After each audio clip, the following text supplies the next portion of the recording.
Estamos no problema 15, que nos pergunta se o triângulo ABC e o triângulo XYZ são dois triângulos que. Beleza, deixa eu desenhar esses dois triângulos. Triângulo ABC, talvez isso seja mais ou menos assim. ABC, e então temos o triângulo XYZ e queremos provar que eles são semelhantes. Similar significa que eles parecem o mesmo, eles têm uma forma similar, mas poderiam ter tamanhos diferentes. Essencialmente, todos os seus ângulos são os mesmos, ou todas as proporções dos seus lados são as mesmas. XYZ pode somente ser uma versão menor. Talvez eu deva desenhar maior. Parece que eles querem que nós tiremos a prova de que os triângulos são semelhantes. Nos dizem que a relação de AB para XY, deixa eu colorir isso, dizem que a relação de AB para XY é igual à relação de BC para YZ. A relação de BC para YZ. Qual dos seguintes seriam suficientes para provar que os triângulos são semelhantes? Às vezes, quando você sabe que um triângulo é semelhante, se a relação de todos os lados correspondentes são iguais, a razão de todos os lados correspondentes são iguais, pense nisso. Somente dando dois lados não é o suficiente porque mesmo eu desenhando para que eles pareçam semelhantes, poderia parecer algo assim. Talvez a relação seja, não sei, de 2 para 1, talvez AB e XY seja de 2 para 1, e talvez BC a Y seja também 2 para 1.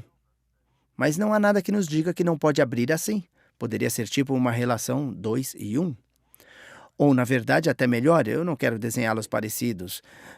Posso contá-los de forma não semelhante. Talvez BC entre e talvez YZ saia assim, só para saber que a relação de dois dos lados, o mesmo, que sozinho não te fale que está lidando com um triângulo semelhante. Esses dois triângulos seriam muito diferentes. Definitivamente, eles não são semelhantes. De fato, todos os ângulos seriam diferentes. Agora, como você prova que alguma coisa é semelhante? Na verdade, eu tentei fazer esse problema uns 2 minutos atrás e isso me confundiu, porque eu acho que, se estou certo, que há um erro no problema.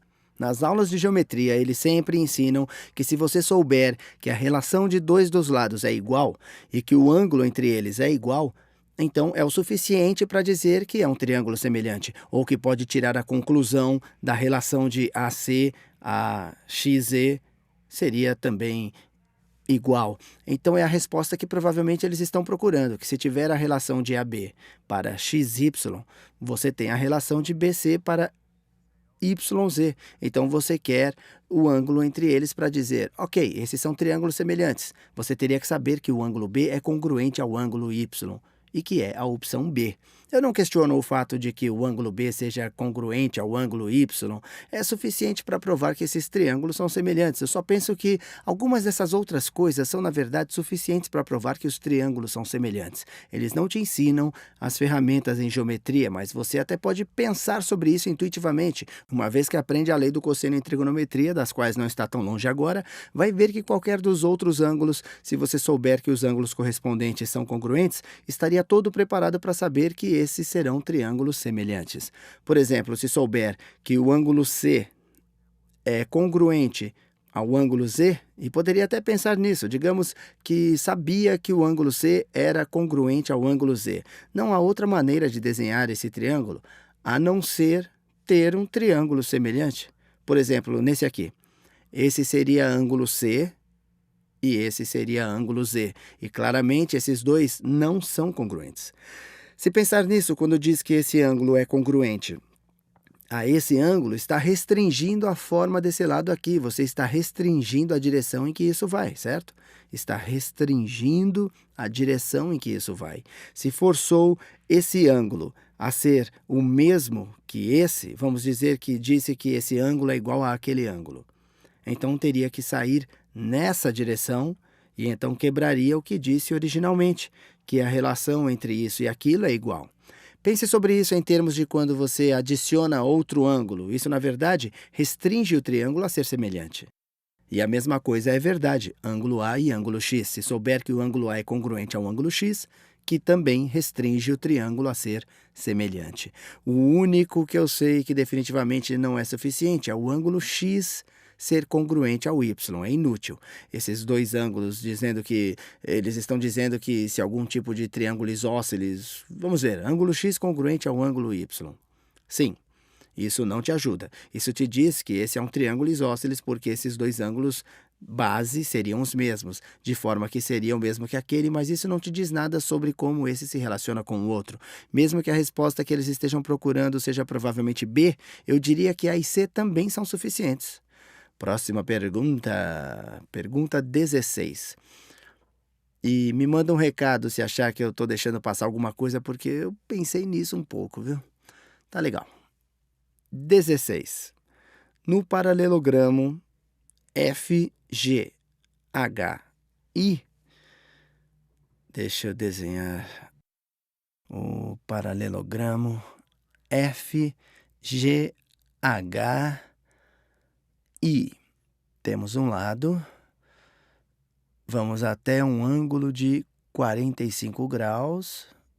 Temos o outro lado, digamos que vamos até um ângulo de 45 graus. Consigo fazer isso daqui.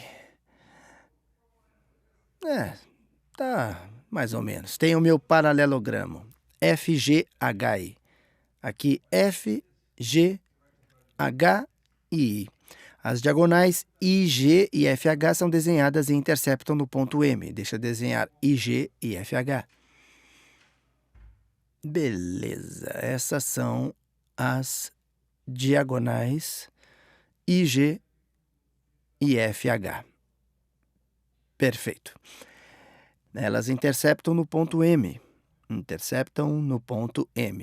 Quais das seguintes declarações devem ser verdadeiras? Ok. Triângulo FGI deve ser um triângulo obtusângulo. Triângulo FGI. E precisa ser um triângulo obtusângulo. Isso significa que um dos ângulos no triângulo é maior que 90 graus. Somente a forma que eu desenhei isso aqui, o que é uma forma completamente legítima de desenhar isso, todas essas retas são paralelas. Vemos que isso não tem que ser o caso, porque simplesmente a forma que desenhei isso, todos esses ângulos são menores que 90 graus. Definitivamente esse não é o caso. Triângulo HIG deve ser um triângulo acutângulo. Triângulo HIG deve ser um triângulo acutângulo. Vamos pensar nisso. Vamos tentar provar isso por contradição. Vamos dizer que um dos lados era maior que 90 graus. Essa só foi a forma que acabei desenhando, isso aqui. Mas se pensar nisso, eu poderia ter desenhado isso assim. Então, da forma que eu desenhei, H e G é um ângulo agudo. Todos esses lados são menores que 90 graus. Eu poderia ter desenhado isso de uma forma completamente oposta. Deixa eu desenhar isso daquela forma, na verdade. Vou fazer isso rápido. E se eu desenhasse assim? Se eu desenhasse nosso paralelogramo assim? A direção que eu desenhei era arbitrária. Agora, isso é F, G, H e I. E eles estão falando do triângulo HIG. Bom, claramente, nesse caso, o ângulo H aqui é um ângulo obtuso, que é maior que 90 graus. HIG seria um ângulo obtuso. Não há nada que nos previna de desenhar um paralelogramo como esse, o qual faria disso um ângulo obtuso. Aquele triângulo não tem que ser um ângulo agudo, então B não funciona. Tá? O que mais dizem? Triângulo FMG deve ser congruente ao triângulo HMG. HMG. Bom, então é congruente. Isso significa que todos os lados são iguais e tudo isso claramente não é verdade. Eles compartilham esse lado aqui, mas esse lado aqui em cima poderia ser muito maior que aquele lado, o qual faria esse lado aqui muito maior que aquele lado, então isso com certeza não é verdade. D é provavelmente a resposta, mas vamos ver se podemos provar isso. Triângulo GMH deve ser congruente a IMF. Deixa eu fazer em duas cores diferentes. GMH é aquele ali. Deve ser congruente a IMF, esse bem aqui. Vamos ver. Para começar, a gente sabe que esse ângulo e aquele ângulo serão congruentes. São ângulos opostos pelo vértice ou, como alguns dizem, ângulos verticais. A razão pela qual não gosto de chamar de ângulos verticais é porque esse ângulo e esse ângulo são ângulos opostos pelo vértice. A gente quer provar que esse triângulo e aquele triângulo são congruentes. Esse ângulo é definitivamente igual àquele ângulo e sabe que esse lado é paralelo a esse lado, não é? Podemos ver cada uma dessas retas atravessando como transversais. Elas irão estar entre duas retas paralelas. É uma reta paralela, então isso é uma transversal entre duas retas paralelas. Esse ângulo vai ser congruente com aquele ângulo e é por isso que acho que a palavra é alternos internos. Você poderia imaginar o desenho de uma transversal de qualquer jeito e os ângulos mudariam, mas eles sempre serão congruentes. Pelo mesmo argumento, esse ângulo vai ser congruente àquele ângulo. A gente sabe que todos os ângulos são os mesmos e agora temos que fazer algum tipo de argumento. Esse ângulo vai ser congruente àquele ângulo. A gente sabe que todos os ângulos são os mesmos e agora temos que fazer algum tipo de argumento que os pares lados opostos são congruentes. Sério, se pudéssemos provar que um par de lados opostos são paralelos e congruentes, bom, sabemos que é um paralelogramo. Então, para todos os lados opostos serem paralelos, os lados opostos têm que ter também o mesmo comprimento. Vou deixar você pensando sobre o porquê isso acontece, mas se todos os lados têm o mesmo comprimento, sabemos que esse lado é equivalente a esse lado. Você sabe, se utilizarmos um dos postulados da geometria, que ângulo, lado, ângulo, certo?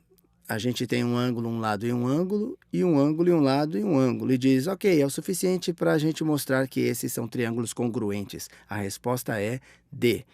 Enfim, vejo você no próximo vídeo.